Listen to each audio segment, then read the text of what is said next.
Sekelompok tentara Ukraina terlihat merangkak saat di medan perang. Rekamannya ramai diperbincangkan warganet di media sosial Telegram pada Jumat 28 Oktober 2022. Dalam keterangan unggahan disebutkan tentara Ukraina yang merangkak tersebut diduga kabur setelah terlibat kontak senjata dengan pasukan Rusia yang dimobilisasi. Pasukan Rusia yang dimobilisasi benar-benar menunjukkan kekuatan tempurnya. Terhitung baru sepekan terjun ke medan pertempuran, mereka berhasil membuat pasukan Ukraina kewalahan menghadapi serangannya, hingga akhirnya memilih untuk melarikan diri dengan merangkak.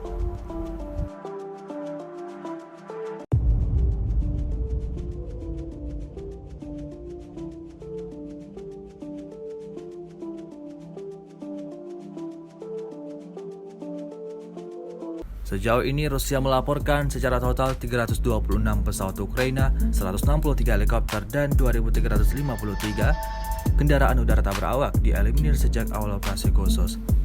Sementara itu dari kubu Kiev, Kementerian Pertahanan Ukraina melaporkan 320 tentara Rusia dieliminir dalam 24 jam terakhir.